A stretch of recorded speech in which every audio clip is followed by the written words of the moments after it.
Во саботата пратеникот од коалицијата за подобра Македонија Иван Иванов одржа пресконференција на која ги истакна капиталните проекти кои ќе се реализираат во наредниот период.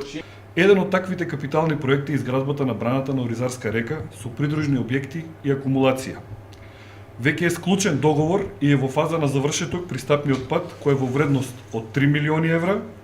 Целокупната вредност на целиот проект е проценета на околу 33 милиони евра и неговата реализација продолжува и во периодот кој следи. Со изградбата на оваа брана трајно ќе се реши водоснабдувањето во општините Кочани, Виница и Чишиново Облешево, како и ќе се овозможи наводнување на нови 1500 хектари земјоделско земјиште во рамките на хидромелиоративниот систем Брегалница. Друг многу значаен проект за општината, но и за целиот регион е изградбата на експресниот пат Кочани-Штип.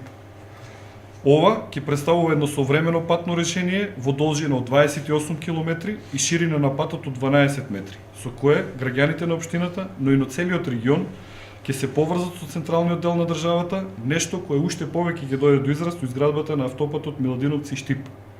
Патот ќе се гради во две фази, и тоа прва фаза Штип-Крупиште и втора фаза Крупиште-Кочани.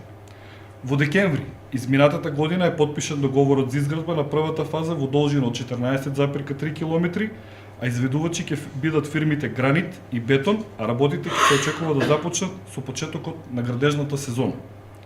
Вредноста на овој проект е проценета на околу 45 милиони евра.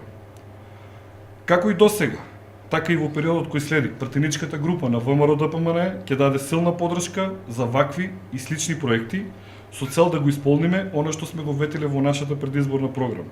Ќе даде поддршка за проекти со кои се решаваат проблемите и со кои се подобруваат квалитетот и условите за живот на граѓаните. Ќе даде поддршка за проекти со кои Македонија ќе оди напред.